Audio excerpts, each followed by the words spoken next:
guess that would be a Westfield auger stuck under a combine. I don't know if it'll be in the same video, but if not, in the last video, you'll see that the auger gearbox went out. So we are improvising to get it empty so we can swap the gearbox. I mean, it's not ideal, but it's not working awful.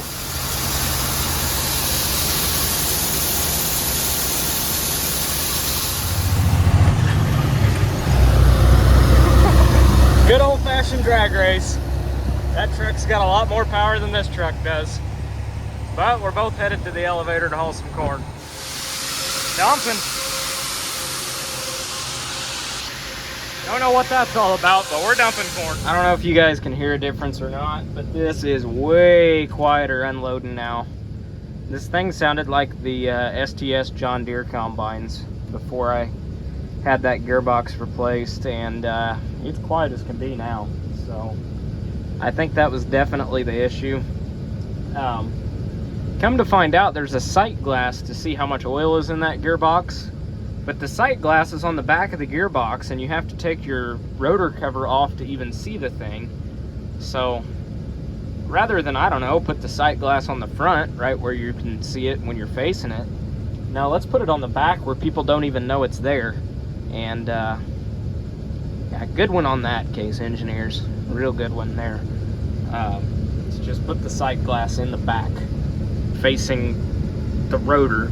It's stupid. I wouldn't have even known it was there, but the mechanic told me that it was there, and he's like, yeah, just check on that every now and then. It's like, well, good to know. Never knew it existed. So anyhow, we know now, so I'll check that once or twice a year, and hopefully we won't have any more gearboxes go out. Doubling as a cart driver, since Michael's on the road with trucks and I don't have a cart driver. I got about 5 acres left here, and then I've got a little 3-acre triangle, which might be 150 bushel corn. I doubt it, but I actually got to go take this county road out and all the way around and hit it. And then the only corn left we'll have is the state ground. There's about 140 acres of that corn, I think. And then I got 15 acres by farm credit. And that'll be it for corn. So a little less than 150 acres of corn left, and about the same of soybeans. So 300 acres after today. So we're about 3/4 of the way done, getting close to it. So can't beat it. We're back in action. Combine got a new gearbox, and well, my unload auger runs a lot quieter now.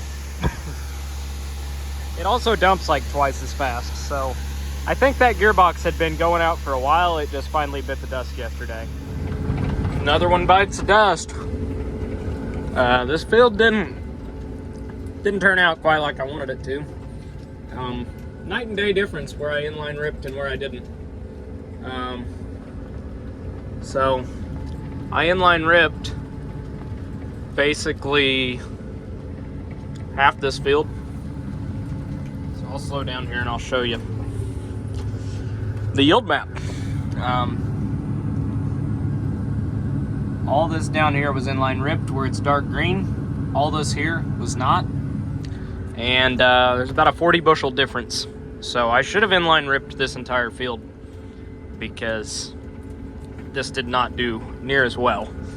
It's a little bit rolling, a little bit hilly, not super bad, but it's got some contour to it, and it's definitely got some compaction issues. I don't know that it's been worked in probably years, so it's pretty well continuous, either vertical tillage or minimal till. It hasn't had any deep tillage in years, I'll put it that way. You can definitely tell it's rock hard ground. So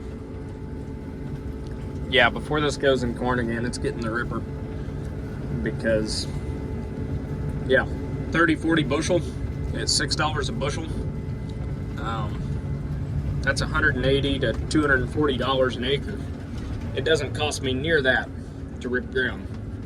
So that's really the only difference. It's got the same fertility, it's got the same everything, except being ripped.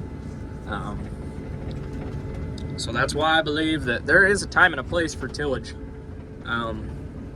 You need to do it with a head on your shoulders. I don't mean work it to powder on a hillside, but there is a time that a tillage tool makes a big difference in yield. I think some people just flat out don't have time to do as much tillage as they used to, and so they claim that no-till is the answer in the name of just not having time to do tillage. And there's places that no-till are the answer. This farm is not one of them. This type of clay is not one of them. It's just yellow clay, and I farm a lot of it. And that's the reason I still believe in tillage. No-till has its place on super highly erodible stuff, like that field over there. That's really, really steep hillsides. I wouldn't really till that. But on this kind of flatter rolling stuff, it absolutely still has a place. So, loading up trucks, we're gonna move a few miles up the road and get started on the state ground. I guess we'll have to get some out of the cab footage for you guys, since, well, you never get to see this combine run other than me ranting and rambling in the cab while I run it. So, we'll get some shots for you guys. Look at my giant shadow. Can you guys see? Oh. Nothing to see there.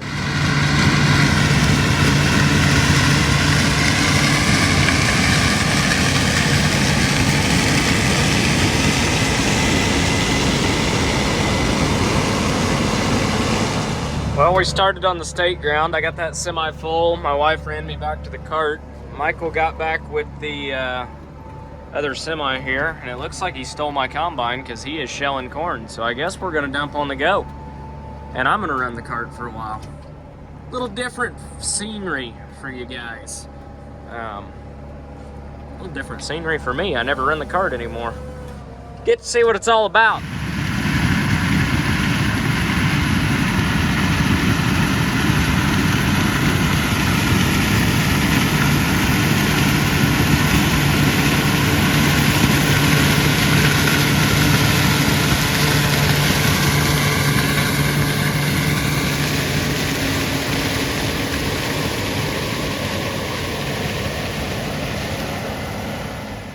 I like this view. It's just a change of scenery. I need to let him run the combine more often, because I always enjoyed running the grain cart. I mean, everybody wants to run the combine, and don't get me wrong, I do love running the combine, but I always enjoyed the grain cart too. And since I'm sort of kind of the boss, I guess I can't get yelled at too much for running the grain cart now. So I don't know, may have to do it more often. Get some different angles for you guys to watch.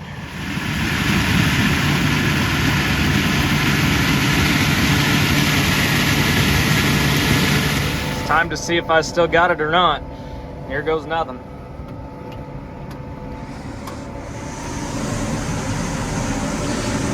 All right, we're catching grain. Can't see much back there, but we're catching it.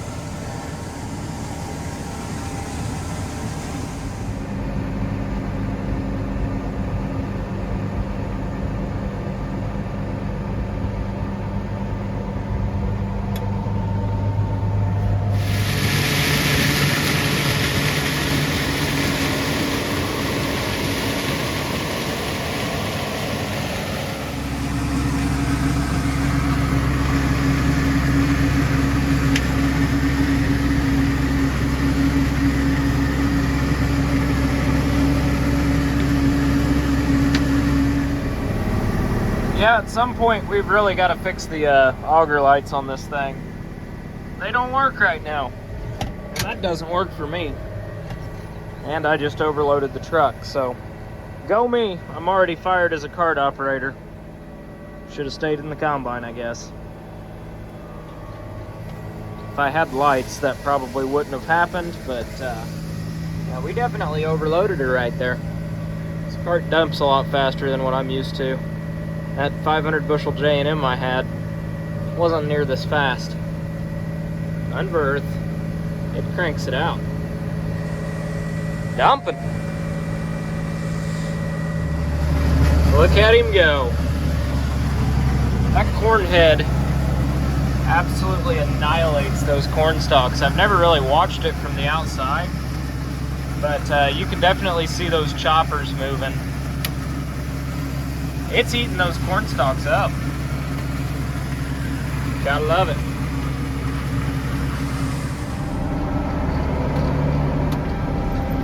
Ah, he gets the joys of point rows and end rows now. He's gonna get to open up his first end rows, so that'll be fun for him. I hate doing it.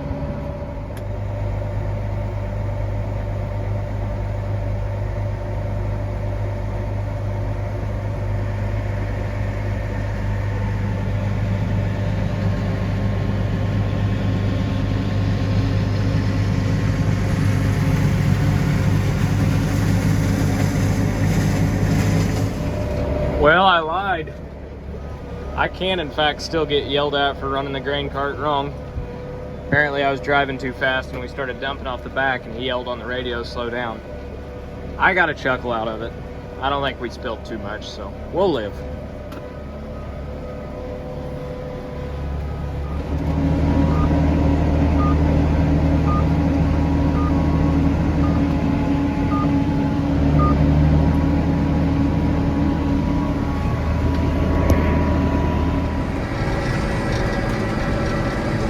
Trying to get back to him before he's at the wrong end of the field for me to unload him. I forgot how fast I forgot how rough this tractor rides at high speeds. Oh well, at least we're getting good shots for you guys. I'll see you in the morning, girls. We're headed out. Man, that thing is bright. Everything I own is bright. I'm okay with it till I'm on the other end of it. Makes field approaches like this a little nicer though. Can't see a damn thing coming out of here. We're back with the first load today. Got a slap on the wrist from GPC for being over 92,000 pounds. I mean, over 72,000 pounds. Gavin Spore's coming to buy this dump trailer later. Well, he's already bought it. He's just coming to pick it up later. And I washed my truck this morning, so it actually looks halfway decent again. Love to see it. We got rain moving in, and honestly, I'm not upset about that. My wife's running the cart right now. Michael's running trucks, so we're kind of all hands on deck right now. Speed up. Driving very slow for some reason. I don't know why. But we're getting things done, trying to beat the rain, or we've got several appointments at GPC today, so we're just trying to fill as many trucks as possible.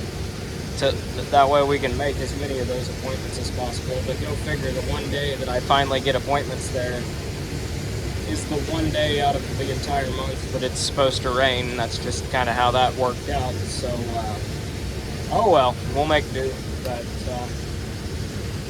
we're getting something done now. And the rain has begun. So, sending my wife to go tarp everything, and I'm going to shell one more hopper just to fill the cart, basically.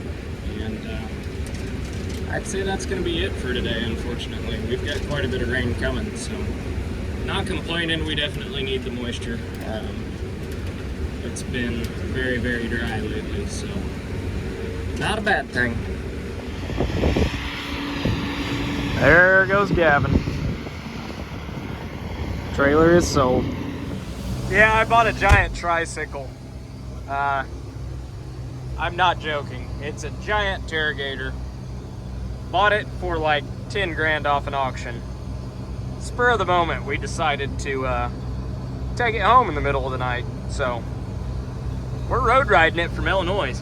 We're back in Indiana, made it through Vincennes, and we've got what would be a 20-minute ride in a car, and we're going 33.3.